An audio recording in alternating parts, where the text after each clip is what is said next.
জুতো পরে জানাজার নামাজ পড়েছে। আশেপাশে যারা নেতা ছিল, সালাউদ্দিন সাহেব বিএনপির নেতা, অন্য দলের নেতা, সবার পায়ে জুতো।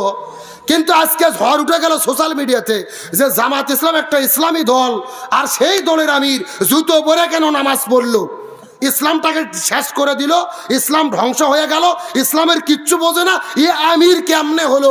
ঝড় শুরু হয়ে গেল সোশ্যাল মিডিয়াতে। এখন আপনাদের প্রশ্ন করতে চাই, শরীয়তের ফায়সালা জানার দরকার আছে না নাই? আচ্ছা, ইসলামের নিয়ম নীতি কি জামাতের আমিরের জন্য একরকম আর আমাদের জন্য আর এক রকম? না, ইসলামের নীতি সবার জন্য একরকম। যেটা আমার জন্য জায়েজ ওটা জামাতের আমিরের জন্য জায়েজ, যেটা আমার জন্য হারাম ওটা জামাতের আমিরের জন্য হারাম, বিএনপির নেতার জন্য হারাম। কিন্তু সমালোচনা কেন তিনি ভুল করলো, কিন্তু তাদের সঠিক জানা নাই। হাদিসের মধ্যে এসেছে, আপনি যদি জুতো পরে জানাজার নামাজে যান, জুতো যদি পরিষ্কার থাকে, কোনো নাপাক না থাকে, আপনি জুতো পরে নামাজ পড়তে পারবেন, কোনো সমস্যা। এ ভালো করে বোঝেন। সুনান আবু দাউদ শরীফের হাদিসে এসেছে, একবার আমার নবী সাহাবীদেরকে নিয়ে নামাজে দাঁড়িয়ে গেছেন। আমার নবীর পায়েও জুতো, সাহাবীদের পায়েও জুতা। কিন্তু হঠাৎ করে নামাজ পড়তে পড়তে নবীজি জুতো খুলে ফেললেন। সাহাবীরা চিন্তা করছে, রসুল যেহেতু জুতো খুলেছে আমাদেরও খুলতে হবে। সাহাবীরাও জুতো খুলে ফেললেন।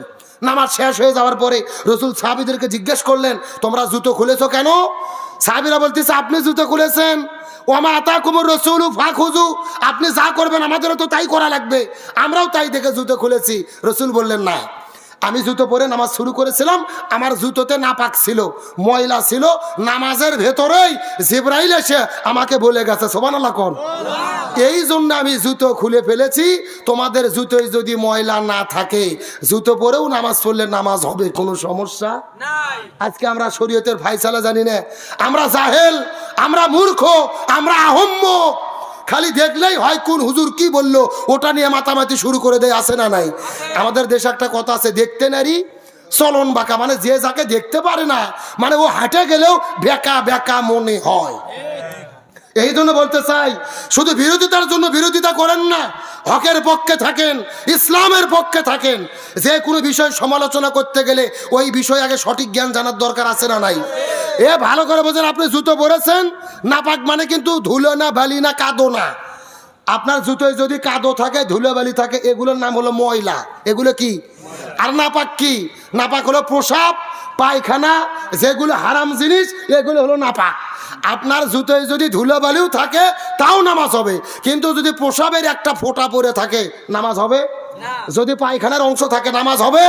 তার মানে বোঝা গেল জুতোর মধ্যে যদি নাপাকি না থাকে নামাজ হবে, বিভ্রান্ত হওয়ার কোনো সুযোগ, জোরে বলেন কোনো সুযোগ। তাহলে যে কথা বলতে চাচ্ছিলাম, শান্তির জন্য কি লাগবে, আরো জোরে বলেন। কিন্তু বর্তমানে বাংলাদেশে অনেকে ফতোয়া দিচ্ছে, আগামীতে বাংলাদেশে ইসলাম যদি কায়েম হয়ে যায় সবাইকে বিপদে পড়তে হবে, কারো হাত থাকবে না, সবার হাত কাটা হবে। কি করা হবে? কারণ আল্লাহর কোরআন বলছে, সারিকতু ফাকতাউ আইদিয়াহুমা, কেউ যদি চুরি করে, ও ছেলে হোক অথবা মেয়ে হোক, হাত কেটে দিতে হবে। কার কথা? কিন্তু এই আয়াতের সঠিক ব্যাখ্যা নেতা তো জানি না, অনেক হুজুরও বলে না। ভালো করে বোঝেন, সব চোরের হাত কাটা পড়বে না। চুরি হলো দুই প্রকার, একটা হলো অভাব আর একটা হলো স্বভাব। আপনাদের প্রশ্ন করি, আপনাদের এলাকার ভেতরে আলু চোর, বেগুন চোর, মরিচ চোর, এইরকম দুই চারটা ছেঁচড়া চোর, আবুল মফিজ কুদ্দুস কি আছে? এ যেরকম আছে। আচ্ছা বলেন তো, এরা অভাবে চুরি করে না স্বভাবে? ভালো করে বোঝেন, স্বভাব নয়, অভাব। বাজার করার টাকা নাই, বইয়ের পেটত ভাত নাই, সন্তানের শরীরে পোশাক নাই, এই জন্য এ অভাবে চুরি করে। আল্লাহর কোরআন বলতেছে, অভাবে যারা চুরি করে এদের হাত কাটা যাবে না। সর্বপ্রথম রাষ্ট্র 5টা বিষয়ের গ্যারান্টি দেবে, খাদ্য, বস্ত্র, বাসস্থান, শিক্ষা, চিকিৎসা। এই 5টা গ্যারান্টি দেওয়ার পরে যদি চুরি করে তখন তাদের হাত কাটা পড়বে। এখন আপনাদের প্রশ্ন করি, আপনাদের বালিয়াকান্দি এলাকাতে যেইগুলো ছেঁচড়া চোর আছে এদেরকে সরকার যদি বাড়ি করে দেয়, 3 সন্ধ্যে গরুর গোস্ততে ভাত দেয়, এরা চুরি করবে? এরা মাথার টুপি দিয়ে হাতের মধ্যে তসবি নিয়ে জিবরাইল সাজে ঘুরবে রে পাগল, এদের কোনো টেনশন নাই। কিন্তু এখন আপনাদের প্রশ্ন করি, আপনাদের ওই ঢাকা শহরে সচিবালয় বসে থাকে, সংসদ ভবনের মধ্যে বসে থাকে, কলমের খোসা মারিয়ে কোটি কোটি টাকা চুরি করে যারা বিদেশে নিয়ে যায়, এরা অভাবে চুরি করে না স্বভাবে? আরো জোরে বলেন। এদের কিন্তু কোনো অভাব নাই, এরা স্বভাবে চুরি করে, এদের ব্যাংকে কোটি কোটি টাকা আছে, 4-5টা বাড়ি আছে, বিদেশে বেগম পাড়ায় বাড়ি আছে, স্বভাবে চুরি করে। আল্লাহর কোরআন বলতেছে এই স্বভাবে যারা চুরি করবে সর্বপ্রথম এদের হাত কাটতে হবে। আজকে বাংলাদেশের এক সচিবকে ধরে, এক এমপি মন্ত্রীকে ধরে চুরি করার অপরাধে বাইতুল মোকাররমের উত্তর পার্শ্বে প্রকাশ্য দেবালোকে যদি হাত কাটা হতো, আর বাংলাদেশের সব টেলিভিশনে যদি লাইভ সম্প্রচার করা হতো, এক চোরের হাত কাটলে 60 লক্ষ সরকারি চাকরিজীবীরা এমনিতেই তওবা করে ভালো হতে বাধ্য হতো। কথা কি ক্লিয়ার না ভেজাল আছে? আরে ভাই, সর্বপ্রথম হাত কাটা পড়বে আপনাদের এলাকার চেয়ারম্যানের। কার? আচ্ছা, এই ইউনিয়ন পরিষদের নাম কি আপনাদের?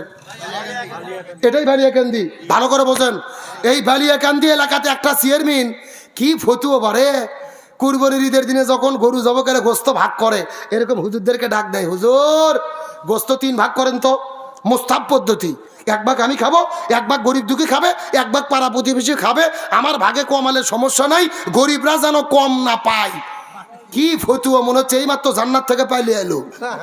ডাড়ি পাল্লাতে ভাগ করে গোস্ত বন্টন করে, আবার 3 দিন পরে যখন গরিবের চাল আর গম বন্টন করতে যায়, তখন ডাড়ি পাল্লা বাদ দিয়ে ভাঙ্গা বালতি নিয়ে হাজির।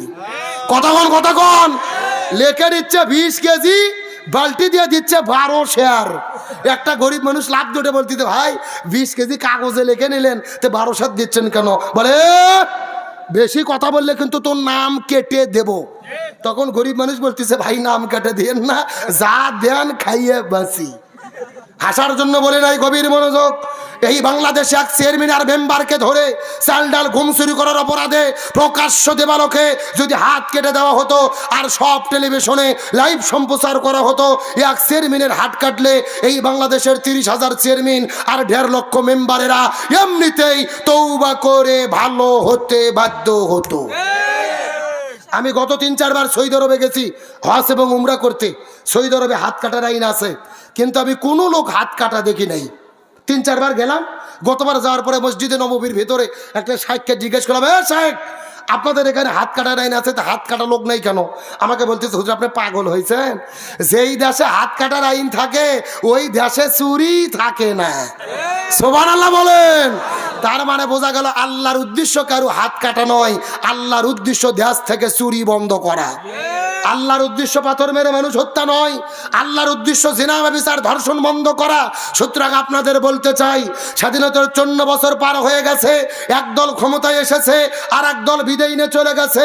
বাবার নীতিতে দেশ চলেছে, চাচার নীতিতে দেশ চলেছে, স্বামীর নীতিতে দেশ চলেছে, কারু নীতি শান্তি দিতে পারে নাই। তার মানে বোঝা গেল বাংলাদেশে শান্তি কায়েম করার জন্য কোরআনের নীতি কায়েম করতে হবে। সুতরাং এই বাংলাদেশের সুদ ঘুষ দুর্নীতি, সাদাবাজি রাহাজানি হত্যা ধর্ষণ বন্ধ করে, সাদাবাজি রাহাজানি বন্ধ করে জান্নাতি পরিবেশে সুখ এবং ইনসাফের ভিত্তিতে এই বাংলাদেশ পরিচালনার জন্য কোরআন দিয়ে বাংলাদেশ পরিচালিত হোক, এটাকে আমরা চাই। কারা কারা চাই? দুটি হাত আল্লাহকে তুলে দেখান। এ মুসলমান ভাইরা গভীর মনোযোগ লক্ষ্য করুন। আমার নবী যে একদিন গভীর রজনীতে ঘর থেকে বের হওয়ার পরে বিবি খাদিজার ঘরের মধ্যে চলে গেলেন। ওই খাদিজার ঘরের মধ্যে যাওয়ার পরে লক্ষ্য করে দেখে বিবি খাদিজা ঘুম পাড়তেছে। এমন সময় আমার নবীজি ওই খাদিজার কাছে যাওয়ার পরে তার কপাল বরাবর চুম্বন করেছে। সুবহানাল্লাহ বলেন। রাসূল খাদিজার কোথায় চুম্বন করেছে? একটু কথা কন ভাইরে। এখন বলেন তো, স্বামী স্ত্রীর কপালে চুম্বন করা কি শুধু কি জায়েজ? সুন্নাত। জোর বলেন কি? কিন্তু সুন্নাতটা পালন করবেন কখন? বিয়ের আগে না বিয়ের পরে? আর কথা কয় না। এ মুসলমান ভাইরা গভীর মনোযোগ লক্ষ্য করুন। এই যে ডিসেম্বর জানুয়ারি তারপরে 14 ফেব্রুয়ারি আসে না নাই? ওই 14 ফেব্রুয়ারি বিশ্ব ভালোবাসা দিবসের নাম দিয়ে ওই বিশ্ব বেহায়া দিবসের ভেতরে স্কুল কলেজ ভার্সিটিতে রমনার বটমূলে পার্কে পার্কে লেখে লেখে কত যুবক যুবতী প্রেমিক প্রেমিকা কুকুরের মতো জোড়া লাগে। এ যুবকেরা কথা বলো। আর বিয়ের ওই পার্কের মধ্যে যাওয়ার পরে 14 ফেব্রুয়ারিতে যারা জোড়া লাগে জেনা ব্যভিচার করে, চিৎকার করে বলেন তো এরা বিয়ের আগে করে না বিয়ের পরে? কথা কয় না। আচ্ছা কেরে বিয়ে করা ভোগ নিয়ে কেউ পার করছে প্রেম ভালোবাসা করে? তাহলে ওরা কারা? কথা করে ওরা কারা? বিয়ের আগে কুকুরে যেই ভাই ঠিক বলছে রে, এখন আসল কথা বলছে কুকুর। কারণ মুসলমানের ভালোবাসা সারা বছর, সারা দিন, প্রতি ঘন্টা, প্রতি মুহূর্ত, নির্দিষ্ট সময় যে জন্তুগুলো ভালোবাসা করে এদের নাম হলো কুকুর। কুত্তো চেনেন না? এরা কিন্তু সারা বছর ভালোবাসা করে না। দেখবেন কার্তিক মাস যখন আসে রাস্তাঘাটে, ওতে ঘাটে, জঙ্গলে শুধু জোড়াই জোড়াই প্রেম করা শুরু করে। ঠিক আছে, আসতে বলেন কেন? জোরে বলেন ঠিক। গত 6 বছর আগে কুমিল্লা থেকে তাবলিগের কিছু লোক আমাদের এলাকাতে এসেছে, আর 2টা কুকুর এমন ভাবে জোড়া লাগছে, হুজুরগুলো দেখে শুধু বলতেছে সে সে, কিন্তু কুকুরগুলো কথা শুনে না, ডাসের মতো চাই আছে। আমি আস্তে করে যা বললাম, কে রে কুকুর, তোদের কি লজ্জা শরম নাই? প্রেম ভালোবাসা করবি ওতে ঘাটে আর জঙ্গলে যায় কর, সদর রাস্তায়। কুকুরগুলো বলতেছে হুজুর শুধু আমাদেরটাই দেখতেছেন? বলতেছে 14 ফেব্রুয়ারিতে স্কুল কলেজ ভার্সিটিতে পার্কের ভেতরে জোড়া জোড়া প্রেম করে যারা, কুকুর বলতেছে আমরাও যা ওরাও তাই। কথা কন। এই জন্য আমি বলেছি 14 ফেব্রুয়ারি কোনো ভালোবাসা দিবস নয়, 14 ফেব্রুয়ারি কাতি মাসে কুত্তো দিবস। আমার বন্ধুগণ, মুসলমান ভাইরা গভীর মনোযোগ লক্ষ্য করুন। নবীজি খাদিজার কপালে চুম্বন করার সাথে সাথে খাদিজার ঘুমটা যখন ভেঙে গেল, ডাকতে বলে ইয়া রাসূলুল্লাহ, এই গভীর রজনীতে আপনি কেন আমার কপালের মধ্যে চুম্বন করেছেন জানতে চাই। রাসূল ডাকতে বলে খাদিজা রে, এই মাত্র আল্লাহর পক্ষ থেকে জিবরাইল আসার পরে বলে দিয়ে গেল, তুমি খাদিজা সর্বপ্রথম কালেমা পড়ে মুসলমান হয়েছো। তোমার যত সম্পদ ছিল ইসলামের জন্য, মুসলমানের জন্য, সব সম্পদ তুমি ব্যয় করে দিয়েছো। আল্লাহ তাআলা তোমার উপরে এত বেশি রাজি খুশি হয়ে গেছে, স্বয়ং আমার আল্লাহ আরশে আজিম থেকে তোমাকে সালাম জানায়া দিয়েছে। লিল্লাহি তাকবীর। এই জমিনের মধ্যে একজন মহিলাকে আল্লাহ সরাসরি সালাম জানাইছে। চিৎকার করে বলেন তো দেখি তার নাম কি? আরো জোরে বলেন। কিন্তু কথাটা শোনার পরে খাদিজা হাউমাউ করে করে কান্না শুরু করলেন। নবী ডাকতে বলে খাদিজা তুমি কেন কান্না করো, কারণ জানতে চাই। খাদিজা বলে ইয়া রাসূলুল্লাহ, আমার কান্না করার কারণ হলো আমি তো মূর্খ সুর্খ মানুষ, আল্লাহর সালামের জবাবটা কেমনে দিতে হয় আমার তো জানা নাই। ইতিপূর্বে কোনোদিন আল্লাহ তোমাকে সালাম দেয় নাই, আমার মনে বড় ভয় হয় আল্লাহর সঙ্গে বেয়াদবি হয়ে যায় কিনা। ইয়া রাসূলুল্লাহ, আপনার কাছে অনুরোধ করে বলি, আপনি নবী, আমার পক্ষ থেকে আপনি আল্লাহর কাছে সালামের জবাবটা দিয়ে দেন। এই কথা বলে আমার নবী যে সালামের জবাবটা দিয়ে দিলেন। খাদিজা মুচকি মুচকি হাসা শুরু করলেন। এইবার নবী ডাকতে বলে খাদিজা মনোযোগ দিয়ে শুনে নাও, আল্লাহ তোমাকে সালাম দিয়েছে, এই জায়গার মধ্যেই শেষ নয়। আল্লাহ তাআলা ঘোষণা করেছে তুমি খাদিজা হবে জান্নাতের মেহমান। খাদিজা মুচকি মুচকি হাসা শুরু করলেন। আমার নবীজি ডাকতে বলে খাদিজা তুমি কেন মুচকি মুচকি হাসতেছো? খাদিজা ডাকতে বলে ইয়া রাসূলুল্লাহ, হাসার কারণ হলো আল্লাহ তাআলা আমাকে জান্নাতের সার্টিফিকেট দিল, আর চাইতে দুনিয়ার ভেতরে আর তো কোনো বড় সফলতা হতে পারে না। কিন্তু নবী ডাকতে বলে খাদিজা তোমার কাছে প্রশ্ন করি, বলো তো দেখি, তুমি জান্নাতের মধ্যে যাবা এই কথাটা সত্য, কিন্তু জান্নাতের ভেতরে কে জান্নাতি নারীদের সর্দারনি হবে? কে জান্নাতি নারীদের সর্দারনি জান্নাতের মধ্যে হবে তুমি কি জানো নাকি? তুমি দয়া করে বলো তো দেখি। খাদিজা ডাকতে বলে ইয়া রাসূলুল্লাহ, আমার মনে বলে আমি সর্বপ্রথম কালেমা পড়ে মুসলমান হয়েছি, আমার যত সম্পদ ছিল ইসলামের জন্য ব্যয় করে দিয়েছি, আল্লাহ আমাকে সালাম জানিয়ে দিয়েছে, জান্নাতের সার্টিফিকেট দিয়েছে, আমার মনে বলে আমি জান্নাতি নারীদের সর্দারনি হব। রাসূল বলেন আরে খাদিজা না, তুমি বড় ভুল ভেবেছো, তুমি জান্নাতের মধ্যে যাবা সত্য, কিন্তু জান্নাতি নারীদের ভেতরে তুমি সর্দারনি হতে পারবা না। তার কারণ হলো জান্নাতের ভেতরে যিনি জান্নাতি নারীদের সর্দারনি হবে তার পরিচয় হলো তোমার গর্ভের মধ্য থেকে জন্মগ্রহণ করেছে যার নাম হলো খাতুনে জান্নাত ফাতেমা। এ নাম হলো ফাতেমা। জোরে বলেন নাম কি? আরো জোরে। আচ্ছা এই ভাইরা কথা বলতেছে এরা কারা? না নাকি মাছের বাজার বসেছে নাকি ওখানে? এই জিয়াউর রহমান ভাই, ভাই ওই ভাই পাশে দেখেন তো।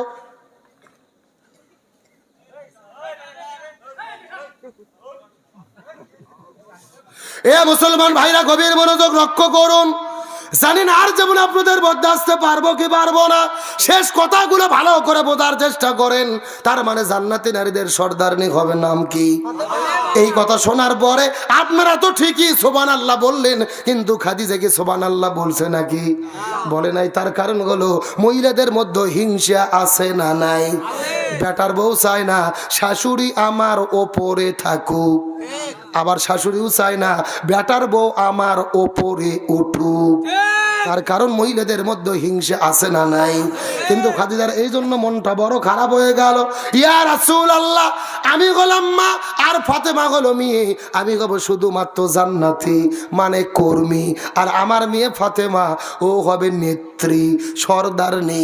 এর পেছনে কারণটা কি বলেন তো দেখি? রাসূল বলে খাদিজা রে, তোমার মেয়ে ফাতেমা জান্নাতি নারীদের সর্দারনি হবে, এমনিতেই হবে না। এর পেছনে কারণ হলো দুইটা। জোরে বলেন কয়টা? সাউন্ড নাই। আচ্ছা আপনাদের কি কষ্ট হচ্ছে? এই যে আমি বসে আছি মাঝখান দিয়ে সোজা, ডান দিকে এক ভাগ বাম দিকে আর এক ভাগ, আপনারা মুখ বন্ধ করে থাকেন। আপনারা বলেন তো দেখি, ওই ফাতেমা জান্নাতি নারীদের সর্দারনি হবে, এর পেছনে কারণ হলো কয়টা? আরো জোরে আপনারা মুখ বন্ধ করেন, আপনারা বলেন তো দেখি, ফাতেমা জান্নাতি নারীদের সর্দারনি হবে, এর পেছনে কারণ হলো কয়টা? ওরে বাবা, কেন ভাগ করে যেন সাউন্ড বাজতেছে? তার মানে আপনি আলসেমি করতেছেন না? এ রাজবাড়ি মুসলমান গভীর মনোযোগ লক্ষ্য করুন। ডানে যারা আছেন কথা বলবেন, বামে যারা আছেন কথা বলবেন, মঞ্চে যারা বসে আছেন তারাও কথা বলবেন। সবাই মিলে চিৎকার করে বলেন তো দেখি, ফাতেমা জান্নাতি নারীদের সর্দারনি হবে, এর পেছনে কারণ হলো কয়টা?